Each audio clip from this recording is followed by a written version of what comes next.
sa inyo? Bali, gusto ko pa magpa-full body kasi. Pero ang talaga ano pa yung bewang at saka yung pako.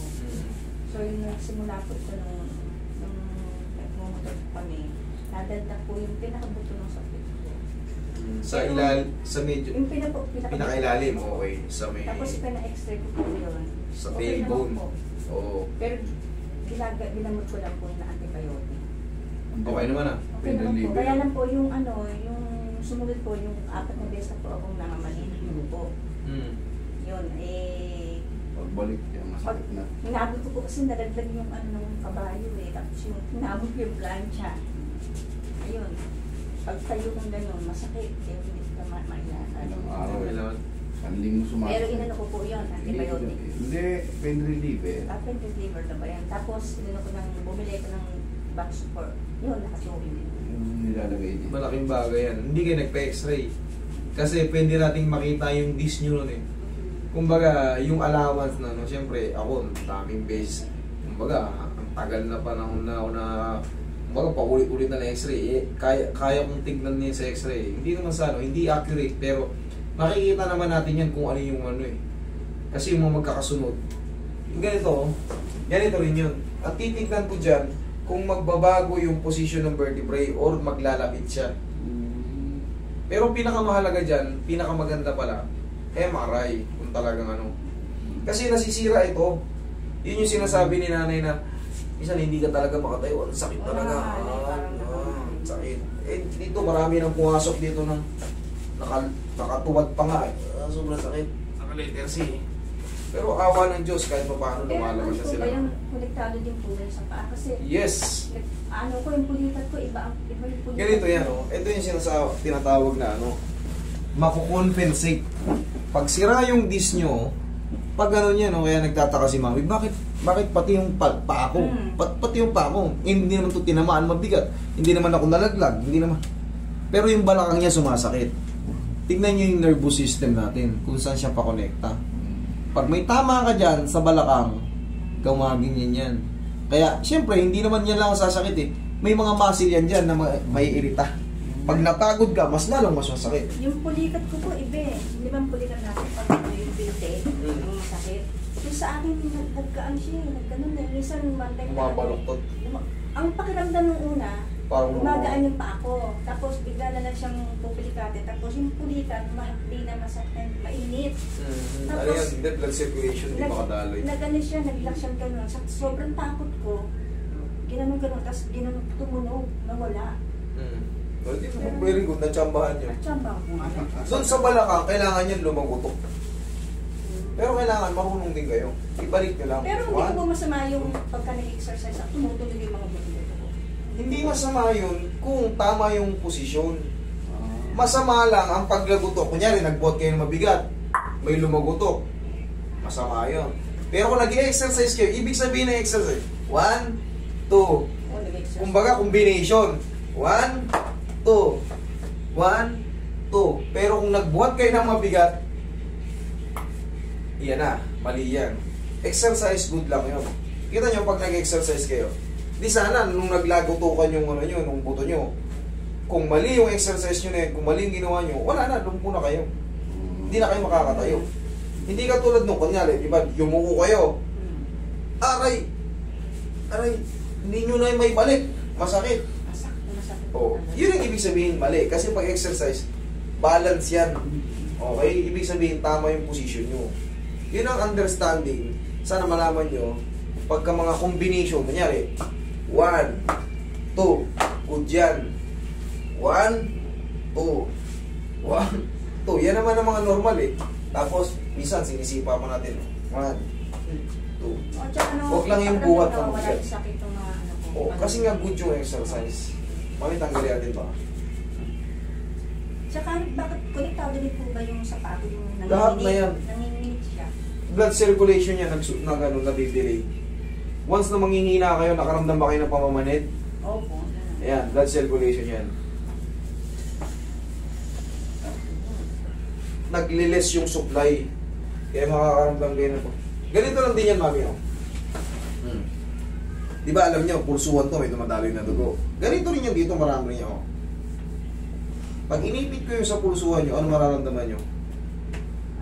Yan, unti-unti na mamanhid. Ngayon, syempre, manghihina yan. Tapos masakit, parang pag matagal na nakaganto, iinit siya na masakit. Pero pag pinakawalan ko yan, babalik yung ano, yung daloy ng oxygen, daloy ng ano, blood circulation, o di mo mawawala yung manhid. Ganon din yan. Pag matagal tayo nakaganinyan, yung puwet natin namamanhid, tsaka yung mga ganito. Tapos parang nakakapaso minsan yung ano.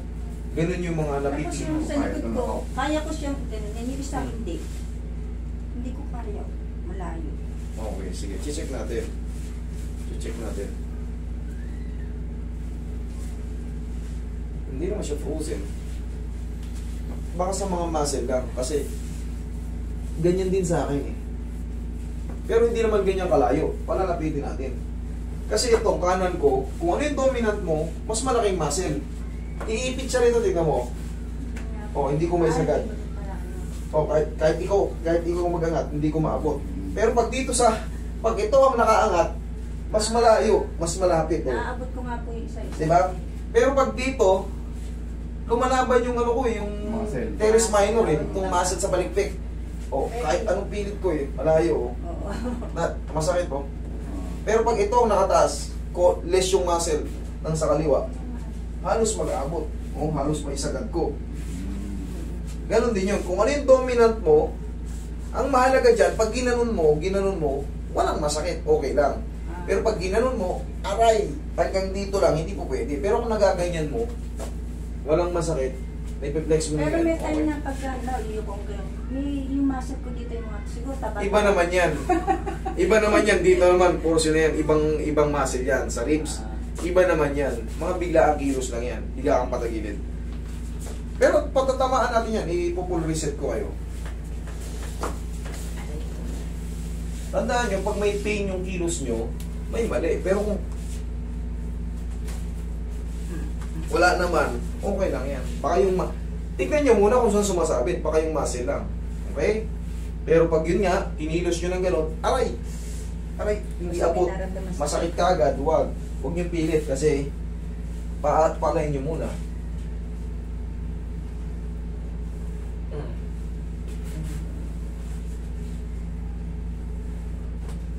Kabilang side. Basta yung tumutunog, hindi nag-create ng pain, tama yan.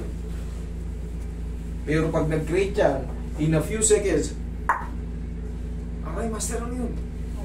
Mali yun. Pero pag lumagutok lang siya, lalong gumaan, di, tama yung adjustment. Kasi yung gandong position, hindi kayo madidislocate. Ito na yung very common position eh, sa mga pagpapalagutok ng balakang. Yan o, may mga tumutunog. O, nasaktan ba kayo? Hindi. O, dapa.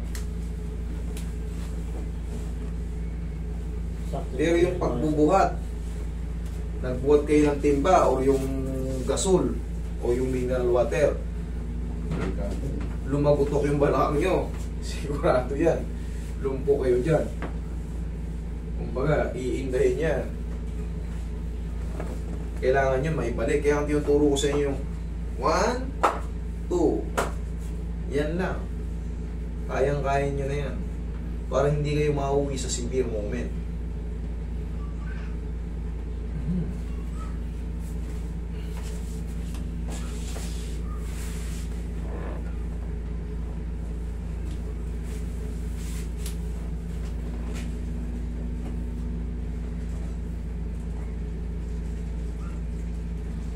Kita nyo, may na-adjust sa mga buto-buto nyo, nasasaktan ba kayo?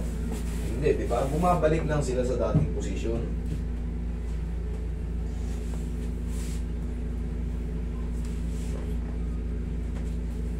Tinataas ko yung yung hita ko, parang may naiipit. Oo, mamaya, pakiramdaman nyo yung sinasabi nyo na yun. Pag na-traction ko yun, ha? Nararamdaman, ayan, alam ko yung sinasabi nyo eh. Yung parang maigsi yung ano, pag inaangat nyo, parang maigsi yung ano, parang may naiipit. Mamaya, pag na-traction kayo, subukan nyo.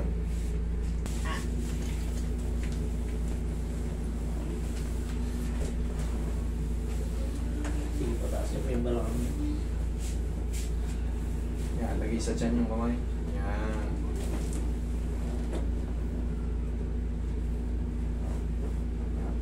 Okay, relax na. Inhale.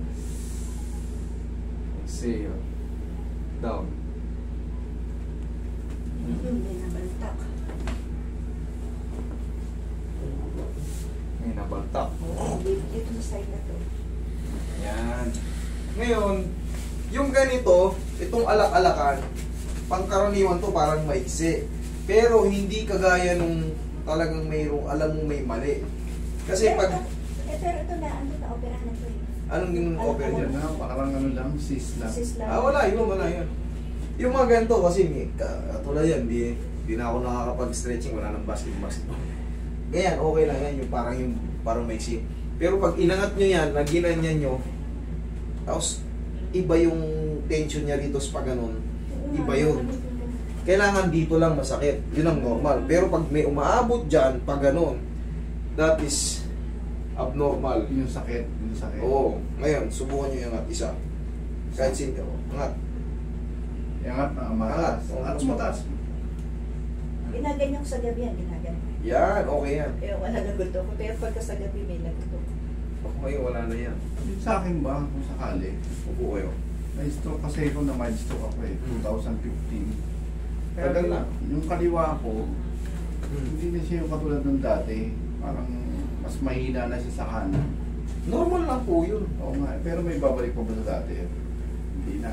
Sa hindi sa ano kumbaga, siyempre gusto niyo ng kasagutan eh.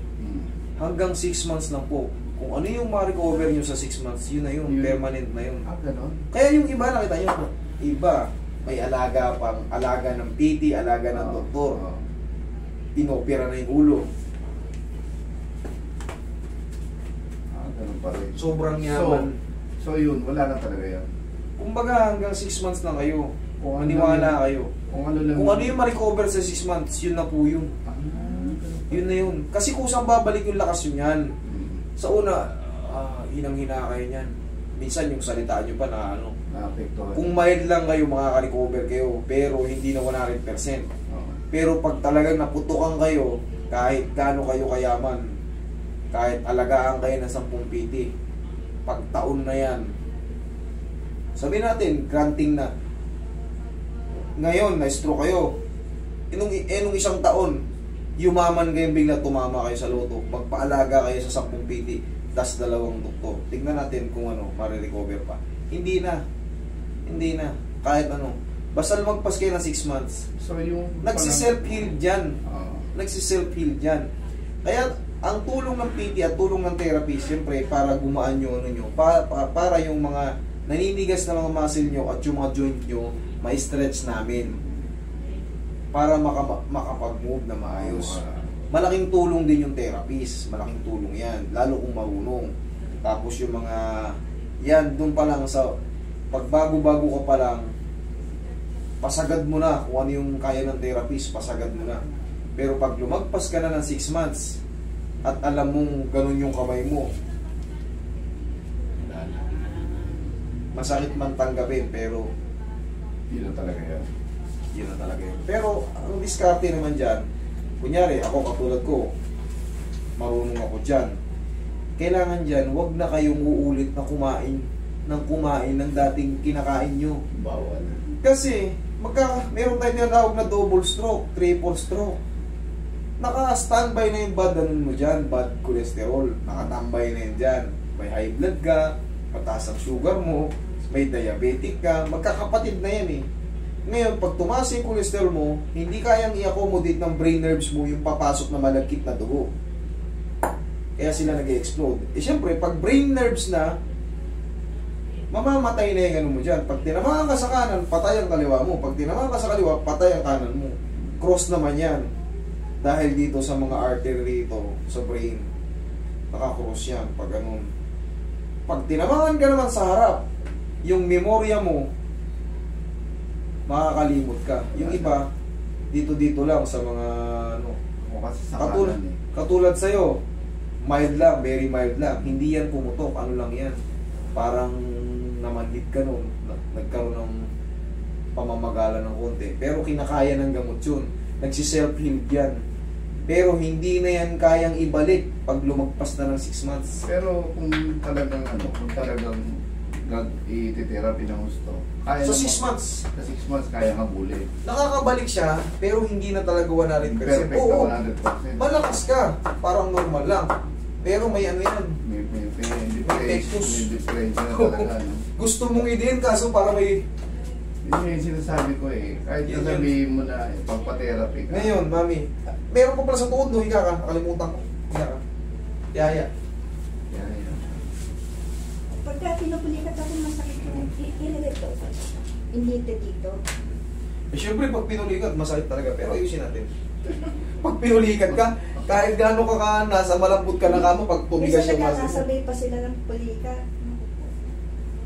Ang gagawin nyo dyan, i-straight nyo na. Kunyari, naabot nyo yung edge ng kama. O, itapak nyo to sa edge ng kama. Ganyan lang. Huwag yung pakakasagad. Ganyan lang. Ay, ganun. Kusa na yun magre-relax. In a few seconds lang. Basta, huwag kayo, aran, sakit. Aran, sakit. Huwag yung gaganyanin. Pilitin yung iganyan. Aran, sakit. Nagka-cramps. Ganyan lang. Tapos yan. Tapos, sundan nyo na ng ano. Sundan nyo na ng haplos. Okay? Ganun lang.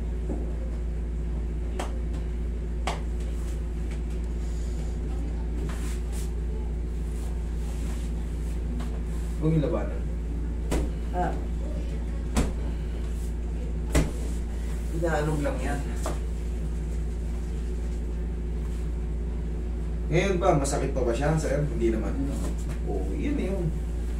Wala naman ako nararamdaman sakit. Kaya lang, Humina lang siya. minsan. Bakit? Nagle-less na yung supply niyan kasi meron niyang tinatawag na blood clot. Yung supply na nanggagaling, ang nag-uutos sa katawan natin is utak. Hindi yan ordinaryong pilay. Ano yan? Brain damage. Yun ang totoo. Kaya pag na-stroke kayo, kung may pera kayo, buwat-buwat at saka balakang mo. Oh. Hindi na kaya, sana wag na bumalik yung ano. Wala na yan. Yung Huwag lang kayo talaga magbubuhat ng sobrang bigat kasi umiidad na tayo. Hindi na natin kaya yung mga ginagawa natin. Dati. O, subukan mong yumuko ngayon. Umubot ko na mabilisan. Sige. O. O, wala na yan. Sige, sasayad mo O, yung... kanyari, aabutin mo yan. O. O. Wala na. Dati takot na takot siya eh. Dati yun. Pero ngayon kasi iba na yan. May na-adjust dyan. Narinig mo. Tutulog lang siya pero hindi ka masasaktan ba kasi babalik lang siya sa tamang posisyon. Okay? O, sige. Thank you. Okay. Pero isa ko pang problema. Saka na